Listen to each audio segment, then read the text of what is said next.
Good morning all of you. आज यहाँ आपका जो क्लास 10 सब्जेक्ट साइंस में साइंस के अंतर्गत जो फिजिक्स का पार्ट है वह हम यहाँ से स्टार्ट कर रहे हैं, जिसका आपका जो अध्याय 14 में आपका जो है जो हमारे पास बुक है अरिहंत प्रकाशन की, उसमें आपका जो है अध्याय 14 से आपका जो है फिजिक्स का पार्ट दिया गया है। उसका पहला लेसन आपका इसमें दिया है समतल पृष्ठों पर प्रकाश का परावर्तन। तो चलिए देखा जाए समतल पृष्ठों पर जो है प्रकाश का परावर्तन क्या है। तो उसका पहला पॉइंट आपका दिया है प्रकाश। तो प्रकाश क्या है आपका, उसको देखिए। तो आप जानते हैं कि प्रकाश की सहायता से हमें वस्तुएं दिखाई देती हैं।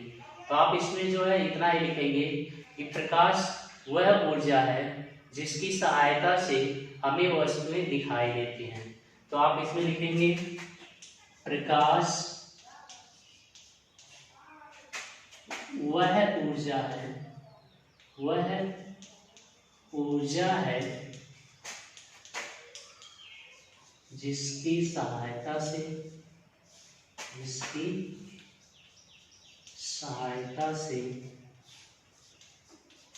सहायता से हमें वस्तुएं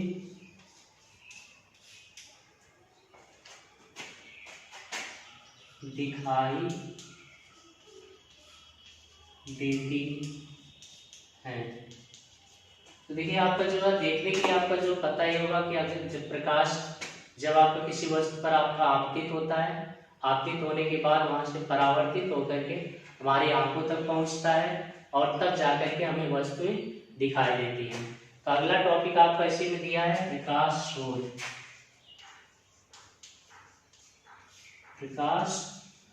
स्रोत। तो देखिए प्रकाश स्रोत क्या है, तो यानी कि आपका प्रकाश और स्रोत यानी कि कहाँ से यह प्राप्त होता है। तो जिससे हमें प्रकाश प्राप्त होता है वह प्रकाश स्रोत कहलाते हैं। तो आप लिखेंगे जिससे हमें प्रकाश प्राप्त होता है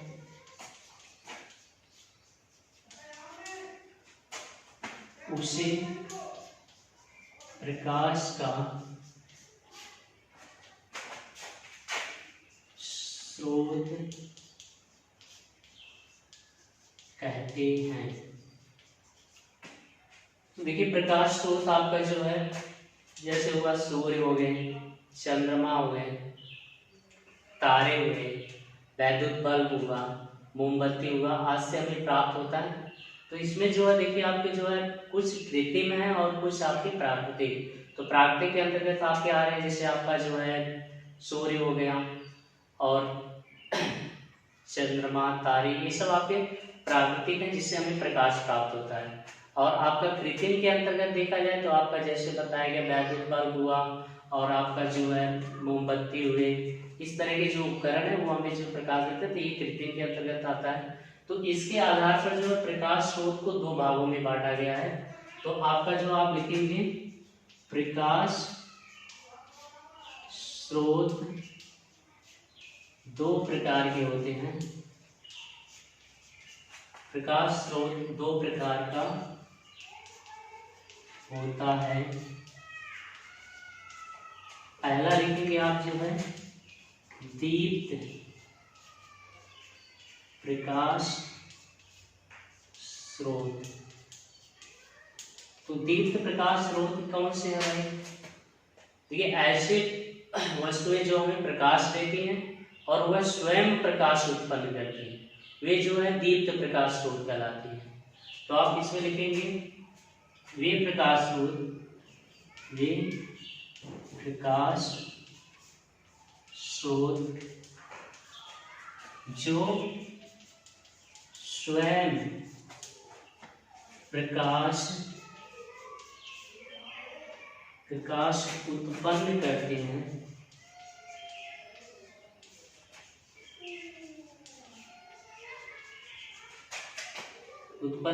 हैं, दीप्त प्रकाश स्रोत कहलाते हैं। इसमें देखिए आपका लिखा है दीप्त प्रकाश स्रोत। तो वे प्रकाश स्रोत जो स्वयं यानी किसी पर निर्भर नहीं रहते, स्वयं प्रकाश उत्पन्न करते हैं, दीप्त प्रकाश स्रोत कहलाते हैं। और दूसरा आपका है, अब इसमें जैसे आपका एग्जाम्पल में लिख लिया जाए तो आपका जैसे हो गया सूर्य हो गया, तारे हो गए, और आपका विद्युत बल्ब आप लिख सकते हो, विद्युत बल्ब। तो ये सब आपके जो है दीप्त प्रकाश स्रोत है, क्योंकि ये स्वयं प्रकाश उत्पन्न करते हैं। सूर्य भी, तारे भी और विद्युत बल्ब आपका विद्युत को प्रकाश में आपका जो है कन्वर्ट करता है। और इसी तरह आपका दूसरा जो है अदीप्त प्रकाश स्रोत, वे प्रकाश स्रोत होते हैं जो दीप्त प्रकाश स्रोतों को परावर्तित करके हमें प्रकाश देते हैं, वे आपके जो है अदीप्त प्रकाश स्रोत कहलाते हैं। तो आप लिखेंगे वे प्रकाश स्रोत जो स्वयं प्रकाश उत्पन्न नहीं करते बल्कि दीप्त प्रकाश स्रोतों को परावर्तित करके हमें प्रकाश देते हैं, वे आपके जो है अदीप्त प्रकाश स्रोत कहलाते हैं। जैसे में आप लिख लेंगे जो है चंद्रमा, और आप कांच भी लिख सकते हैं। इस टाइप के जो भी है ये आपका जो है अदीप्त प्रकाश स्रोत कहलाते हैं। अगला टॉपिक आपका है प्रकाश के गुण। तो प्रकाश के गुण आपका जो है इसमें कई आपका दिया है, तो ये हम 5 आपको बता दे रहे हैं। तो आपका पहला गुण है कि प्रकाश स्वयं अदृश्य होता है, परंतु इसकी सहायता से हमें वस्तुएं जो है दिखाई देती हैं। और दूसरा आपका है प्रकाश सरल रेखा में गमन करता है, यानी ये आपका सीधे जाता है।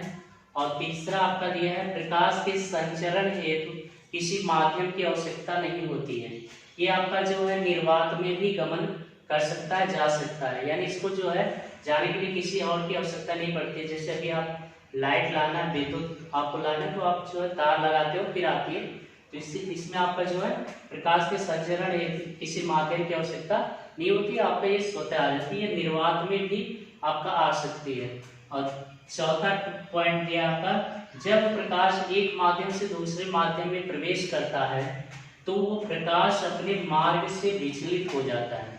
तो आपको आगे चल के बताया जाएगा कि जब कोई आपका प्रकाश यहाँ से जाता है पहले माध्यम से और दूसरे माध्यम में जाएगा तो इसको जाना चाहिए सीधे, लेकिन वो अपने मार्ग से थोड़ा सा अवलंब की ओर छूट जाता है। और आगे आपका है दृश्य प्रकाश की तरंगदैर्घ्य 4000 एंगस्ट्रॉम से 8000 एंगस्ट्रॉम तक होती है। तो आपको कुछ किताब में ये जो आपका 3900 एंगस्ट्रॉम से आपका 7800 एंगस्ट्रॉम तक मिलेगा, इसको भी आप ध्यान दीजिएगा, तक होती है। अगला टॉपिक आपका दिया है प्रकाशिक माध्यम।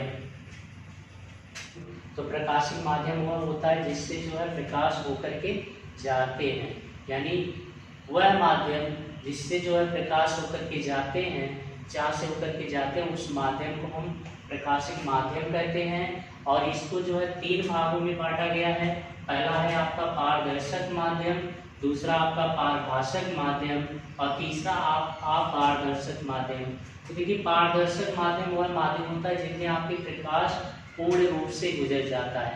तो इसमें आपका हम एग्जाम्पल ले सकते हैं, जैसे वायु हुआ, आपका ले सकते हैं कांच, तो ये आपके जो है पारदर्शक माध्यम कहलाएंगे। और दूसरा आपका जो है पारभाषक माध्यम।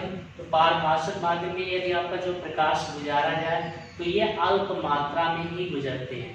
तो इसमें आपका जो एग्जाम्पल लिख सकते हैं, जैसे आपका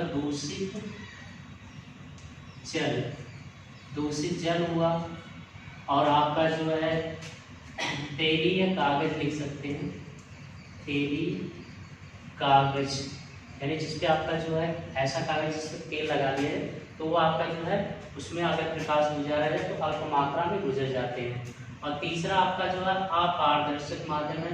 तो अपारदर्शक माध्यम में ऐसा माध्यम होता है जिसमें आपका जो है यदि हम प्रकाश को गुजारे तो इसका जो है थोड़ा भी भाग ही आपका जो है नहीं गुजरने देता है। जैसे आपका लकड़ी का गुटका हो गया, लोहा हो गया, ठीक है, तो ये आपका जो है इनमें से अगर हम प्रकाश को गुजारें तो ये आपका उसको गुजरने ही नहीं देगा, आपका दीवार भी कह सकते हैं, आर पार नहीं जाएगा। तो ये सब आपके हैं, ये आपका जो अपारदर्शक माध्यम के अंतर्गत आता है। अगला टॉपिक आपका है प्रकाश किरण। जब प्रकाश किसी पारदर्शी माध्यम में सरल रेखा में गमन करता है तब प्रकाश के पथ को प्रकाश किरण कहते हैं।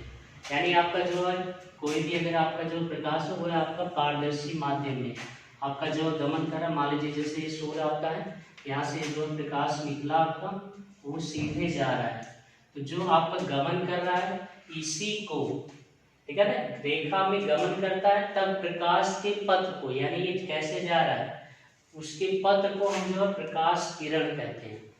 और इसके आगे आपका एक टॉपिक आपका बनता है प्रकाश पुंज। तो प्रकाश पुंज जो है इन प्रकाश किरणों के समूह को, प्रकाश किरणों के समूह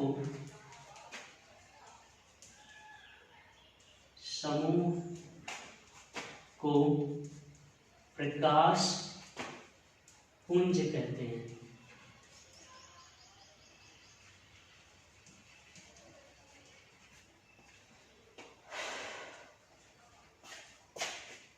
यानी प्रकाश पुंज है, प्रकाश किरणों के समूह को प्रकाश पुंज कहते हैं। और इसको 3 भागों में बांटा गया है। पहला आपका अभिसारी प्रकाश पुंज, दूसरा है अपसारी प्रकाश पुंज और तीसरा आपका है समांतर प्रकाश पुंज। तो अभिसारी प्रकाश पुंज क्या है? देखिए, जब आपकी जो है प्रकाश किरणें किसी एक बिंदु पर आकर के मिलती है तो इसे जो है आपका अभिसारी प्रकाश पुंज कहा जाता है। देखिए, आपका जो अभिसारी प्रकाश पुंज, यहाँ पर कई किरणें जो है आकर के एक ही बिंदु पर मिल रही हैं, तो इन सभी को हम जो है अभिसारी प्रकाश पुंज कहते हैं। और दूसरा है अपसारी प्रकाश पुंज, यानी इसका ठीक उल्टा होता है कि जब प्रकाश किरणें एक ही बिंदु से आती हुई प्रतीत होती हैं तो उसे हम जो है अपसारी प्रकाश पुंज कहते हैं। यहाँ पर आपका अपसारी में था कि कई किरणें एक ही बिंदु पर आकर मिलती हुई प्रतीत होती है, तो आपका अभिसारी प्रकाश पुंज कहलाता है। और अपसारी प्रकाश पुंज में ये होता है कि एक ही बिंदु से ये किरणें आती हुई प्रतीत होती है, तो ये आपका अपसारी प्रकाश पुंज कहलाएगा। अगला आपका है समांतर प्रकाश पुंज। तो समांतर प्रकाश पुंज में ऐसे किरणें जो एक दूसरे के समांतर, ये जो है समांतर प्रकाश पुंज कहलाती है, यानी एक दूसरे के ये पैरेलल होती हैं। तो इस तरह के जो भी होंगे वो आपके जो है प्रकाश समांतर प्रकाश पुंज कहलाएंगे। आज के वीडियो में बस इतना ही। अगले वीडियो में हम आपको जो है प्रकाश का परावर्तन से बताएंगे। आज के लिए बस इतना ही। धन्यवाद।